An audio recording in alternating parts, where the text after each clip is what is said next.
Good morning and good evening. How are you everybody? നിങ്ങളെല്ലാവരും സുഖമായിരിക്കുന്നു എന്ന് വിശ്വസിക്കുന്നു. പ്രഭാതവന്ദനങ്ങൾ, സന്ധ്യാവന്ദനങ്ങൾ. I believe you are all doing well. നിങ്ങളുടെ ജീവിതത്തെ മുഴുവൻ മാറ്റിമറിക്കാൻ കഴിയുന്നത് ദൈവത്തിന്റെ അഭിഷേകത്താൽ നിങ്ങൾ നിറയപ്പെടുമ്പോഴാണ്.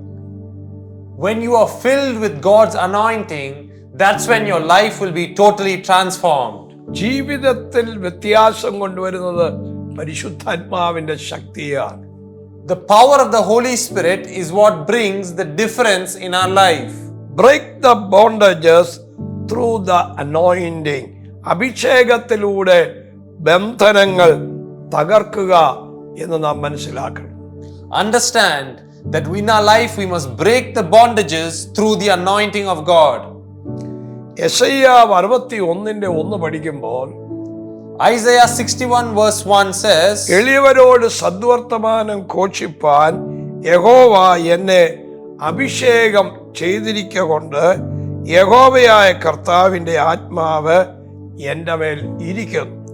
The Spirit of the Sovereign Lord is upon me, because the Lord has anointed me to proclaim good news to the poor. എന്തിനാണ് ഈ അഭിഷേകം നമ്മുടെ മേൽ പകർന്നത്? Why has the Lord given us His anointing? ഹൃദയം തകർന്നവരുടെ മുറിവുകളെ കെട്ടുവാനും തടവുകാർക്ക് വിടുതലും ബദ്ധന്മാർക്ക് സ്വാതന്ത്ര്യവും അറിയിപ്പാനാണ് ഈ അഭിഷേകം നമ്മുടെ മേൽ പകർന്നത്. The reason the Lord has placed His anointing upon our life is to bind up the brokenhearted, to proclaim freedom for the captives, and to release the prisoners from darkness.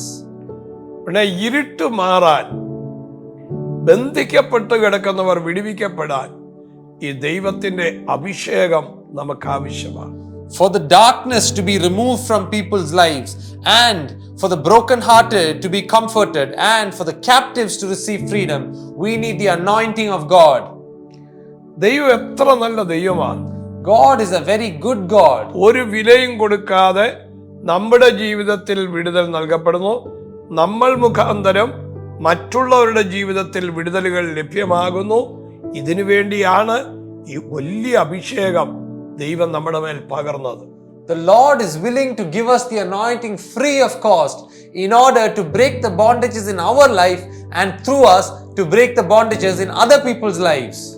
അതുകൊണ്ടാണ് ദൈവം ഓരോരുത്തരെയും വിളിക്കുമ്പോൾ അവരുടെ മേൽ ഈ ആത്മാവിന്റെ വലിയ പകർച്ച അയക്കുന്നു. That's why the Lord sends His anointing on certain people when He calls them. ഈ അഭിഷേകം നിങ്ങളിൽ ഉണ്ടെങ്കിൽ നിങ്ങൾ ഭയപ്പെടേണ്ട ആവശ്യമില്ല. If you have this anointing upon you, you don't have to be afraid.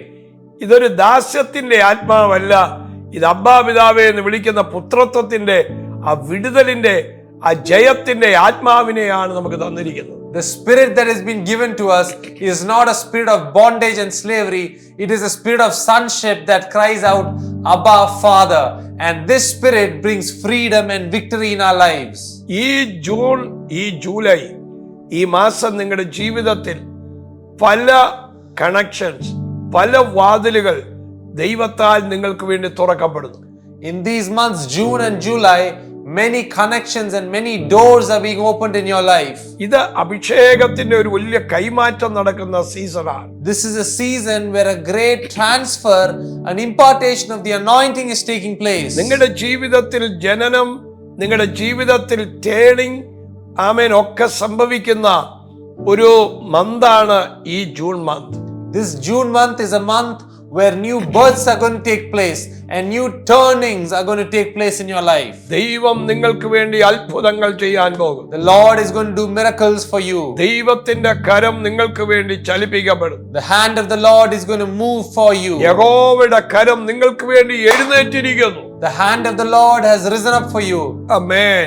Amen. ഒരു പുതിയ ഒന്നിലേക്കുള്ള ഒരു സ്റ്റെപ്പ്, മൂവ്മെന്റ്, ഒരു കാൽവെപ്പ് നിങ്ങളിൽ സംഭവിച്ചിരിക്കുന്നു. ആ വലിയ അഭിഷേകത്തിൽ തുടരുക, നിലനിൽക്കുക. ആമേൻ. അതാ കർത്താവ് ആഗ്രഹിക്കുന്നു. You are now stepping into something new, a new movement in your life, and this is what the anointing of the Lord is doing for you. ഞാൻ നിങ്ങൾക്ക് വേണ്ടി പ്രാർത്ഥിക്കാം. I will pray for you. കർത്താവേ, ഈ ജനത്തിന്മേൽ വലിയൊരു anointing അഭിഷേകം പകരേണ്ടതിനു വേണ്ടി പ്രാർത്ഥിക്കുന്നു. Oh Lord, I pray for a great anointing to be released in their life. ഒരു അസാധാരണ മാറ്റം ഇവരിൽ സംഭവിക്കട്ടെ. Let an unusual change happen in their life. ദൈവത്തിന്റെ മഹിമ ഇറങ്ങട്ടെ കർത്താവേ. Lord, let your glory come upon them. അത് ഇന്നു മുതൽ സംഭവിക്കട്ടെ. Let it happen from today onwards. അങ്ങയുടെ പ്രവൃത്തിക്കായിട്ട് നന്ദി പറയുന്നു. I thank you, Lord, for your great works. യേശുവിൻ നാമത്തിൽ തന്നെ.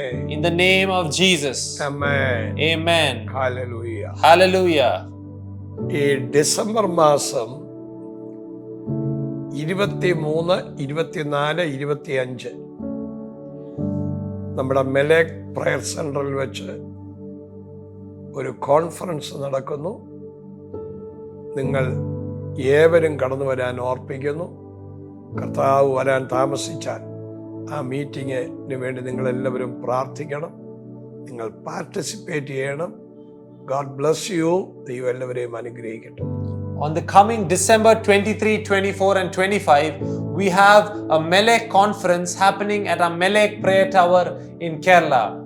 I encourage you all to pray for that conference and register and attend for the conference as well.